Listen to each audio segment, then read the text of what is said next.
So as far as I'm concerned, the Dallas Mavericks won the NBA draft last night as they traded for Luka Doncic. And this video, we're going to be looking at the way that they can pair him up with Dennis Smith Jr., their exciting point guard they acquired last year. But we're going to spend the next minute and a half or so just talking about Doncic a bit. I think he's really good. I think he's going to be the best player out of this draft. The fact that he has dominated the second best league in the world as a, 19-year-old is pretty ridiculous. You look at his all-around game, his size at 6'8", combined with his 220-pound frame, I want to say, his playmaking abilities, his ball handling, the way that he can create offense for himself as well as create it for others, a versatile scoring game overall, and someone who looks like an NBA point guard. Again, at 19 years old, I think the sky is really the limit for the guy. I think there is an it factor that you oftentimes cannot put into stats. It's just something that you just have a feeling about. And I do get that feeling with Doncic, that he's the type of guy who can take a group of teammates and really lift them up to be better than they actually are. And so, how does that all fit in with his new teammate, Dennis Smith Jr.? Well, when I look at Dennis Smith, I see a guy who is definitely more athletic than Doncic is and has more physical gifts in the sense of finishing at the basket and just beating defenders off the dribble and being a terror in transition, right? He kind of reminds me of Russell Westbrook, prime Derrick Rose. And the dude, he's a downhill player, right? That's what NBA coaches say all the time about the guy. You allow him to get ahead of steam towards the rim and stuff's going to get bad for you quickly. Hopefully, he can have some improvements on his jump shot and all that. And I think that Doncic has probably a higher ceiling than Dennis Smith because I think he's a little more natural of a leader, whereas I think Dennis Smith is a guy who's going to put up a lot of points, but maybe sometimes won't always be the most efficient while doing it.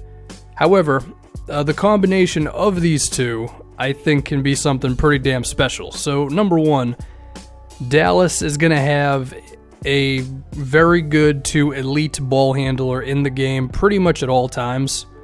You look at the way that the Rockets used James Harden and Chris Paul, and sure, these guys are not at that level right now, but if we fast forward 4 or 5 years, hey, maybe, I don't think they could be too far off from that. So it's safe to say that the Mavericks offense is probably not going to falter too much as long as these two have some respectable shooters around them.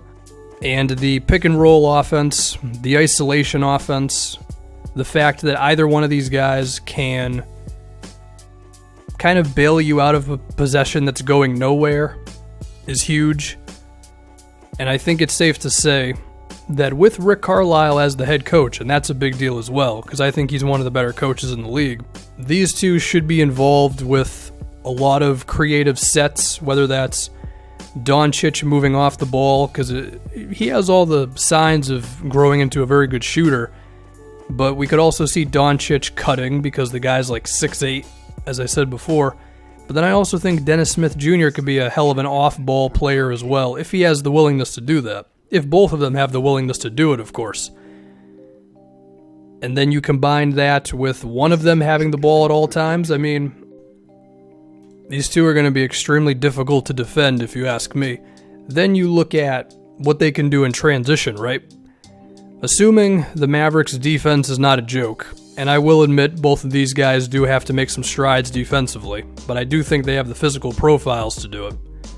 But still, as long as the Mavericks can actually get some stops and allow themselves to get out on the break, either one of these guys can lead the fast break. I mean, Doncic, sure, he may not be some crazy athlete, but you get him going in the open floor, and good things are going to happen. And of course, Dennis Smith Jr.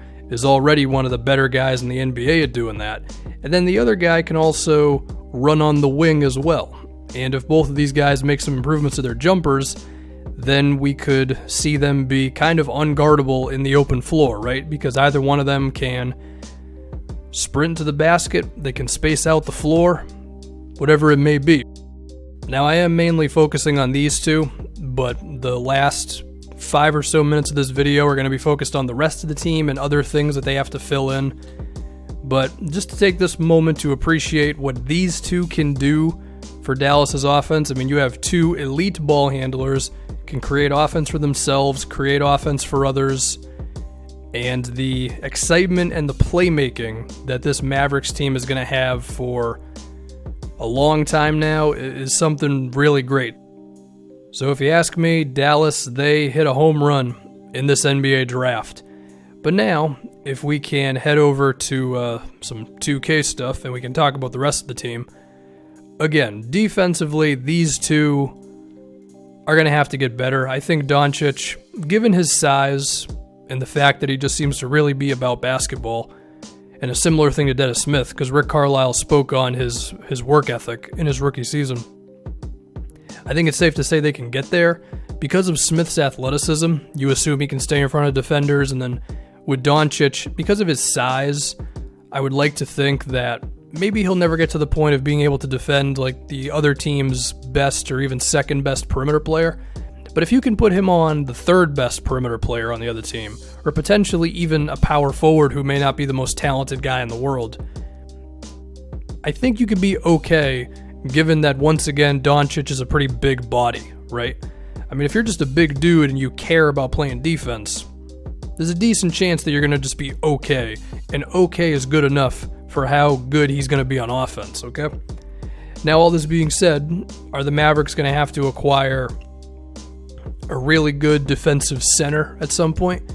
Yeah, I would say so. Because if you assume that these two can maybe grow to being average or a little above average defensively, but that's their ceiling, then having just a so-so defensive five is going to give you some problems. Now, they've attempted to get that guy between DeAndre Jordan, who, hell, maybe they could find a way to get him again with his contract situation.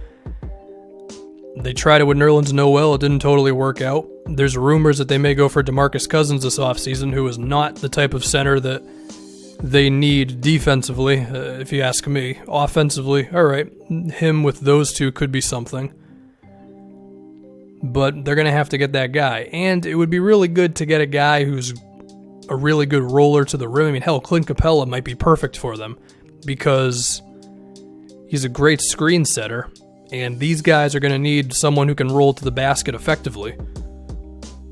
So you could see some Dennis Smith to Capella alley-oops. You could see some Doncic to Capella alley-oops. He can help them on defense, of course. That's the type of move that they could really use. If we can get to Harrison Barnes, I think he could fit in as a pretty good number 3 guy around these two because I think he's gotten better at creating his own offense. It's not his go-to thing. So not having him be the number 1 or even number 2 option is good. Hopefully he can improve on his three-pointer. It's dipped down since he's come to Dallas. I think a lot of that is because he hasn't had as many open shots generated for him like he was on the Warriors. Now with these two, I think that's going to change. Hopefully he doesn't bring back his NBA Finals performance where the Cavs left him completely wide open for a couple games, but we assume he'll be all right there. And then after that, it's just a matter of nailing the role players. So I do think for the Mavericks, again, they've set themselves up really well with these two, and then it's just a matter of rounding out the rest of the team. I guess the only other fear that I have is, would Rick Carlisle really be okay with being in this situation for much longer, right?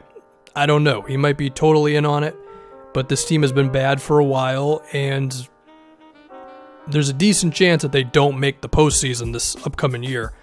It depends on what they do in free agency and everything, but I don't know. I just hope he would be able to, or be willing to stick around, because I think him with these two guys really could be something special. But it's still going to be a maturation process, but again, I think pretty highly of Doncic, and I think with acquiring a good center, Harrison Barnes is the number 3 guy.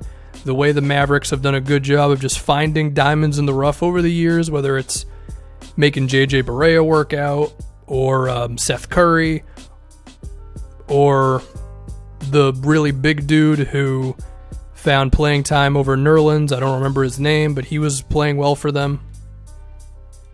Actually, it was Salah Mejri, that kind of a guy. So, again, things are looking up for these guys, and as long as they don't royally screw it up, I think they'll be okay for the next, 12 to 15 years probably. So get ready, Dallas.